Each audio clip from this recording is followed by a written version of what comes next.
मध्य प्रदेश के पूर्व मंत्री सज्जन सिंह वर्मा के बयान को लेकर प्रदेश की सियासत गर्मा गई है। भाजपा के द्वारा सज्जन सिंह वर्मा पर मामला दर्ज करने की मांग की जा रही है। इसी बीच प्रदेश की उच्च शिक्षा मंत्री इंदर सिंह परमार का बड़ा बयान सामने आया है। अपने गृहनगर आए कैबिनेट मंत्री इंदर सिंह परमार ने खबर मध्य प्रदेश छत्तीसगढ़ से खास बातचीत करते हुए कहा कि सज्जन सिंह वर्मा ही नहीं, पूरी कांग्रेस की विचारधारा हमारे देश के दुश्मन देशों के साथ खड़ी दिखाई देती है। कांग्रेस राजनीतिक रूप से किसी भी विषय में भाजपा का मुकाबला नहीं कर सकती, इसलिए षड्यंत्र और छल कपट कर भ्रम फैलाने का काम कांग्रेस करती आई है।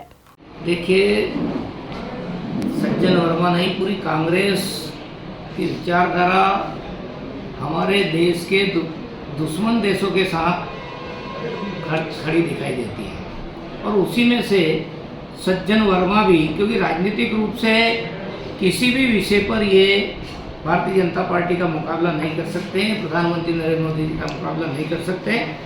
षड्यंत्र और छल कपट के द्वारा जो भ्रम फैलाने का काम करते हैं वो कांग्रेस करती रही है और इसलिए लोकतांत्रिक प्रक्रिया में इस देश में जब आपातकाल श्रीमती इंदिरा गांधी ने लगाई तब देश की सेना सहमत नहीं, लेकिन हमारे देश की सेना तो इतनी अनुशासित है कि वो राजनीतिक निर्णय को सर्वोच्च मानती है और यही भारत की सेना की विशेषता है। और बांग्लादेश, पाकिस्तान जैसे देशों की स्थिति अलग प्रकार की है। वहाँ सैनिक शासन पहले भी रहा है, कई बार बगावत हुई है और वहाँ की परंपरा है, वहाँ के समाज की जो परंपरा उसी के अनुसार वहाँ के लोगों ने आचरण किया है।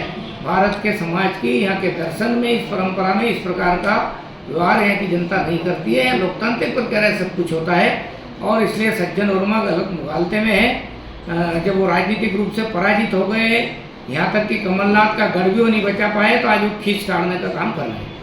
सर्वोच्च पद पर बैठे हुए व्यक्ति के बारे में इस तरह की टिप्पणी उन्होंने की है, तो क्यों ना उन पर देशद्रोह का मामला निश्चित रूप से सज्जन वर्मा ने देश के प्रधानमंत्री के बारे में जो टिप्पणी की वो निंदाजनक है और मैं सोचता हूँ कि उनके खिलाफ कानूनी कार्रवाई होना चाहिए।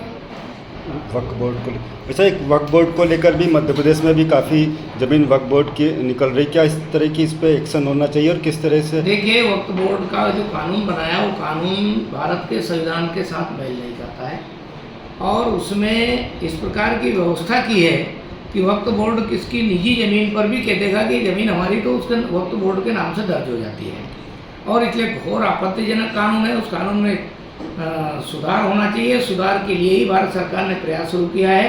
कांग्रेस के लोग, क्योंकि उनको वोट बैंक की केवल चिंता है, यहाँ की जो पूरी जनसंख्या का जो संतुलन है उसके बारे में उनका कोई विचार नहीं है और मैं समझता हूँ इसलिए छोटी राजनीति करने के लिए कांग्रेस सहित दूसरे दल के लोग उस पर आपत्ति ले रहे हैं। मैं समझता हूँ कि बहुत जल्दी सकारात्मक उस पर देश की जनता निर्णय करेगी, सरकार उस पर निर्णय करेगी।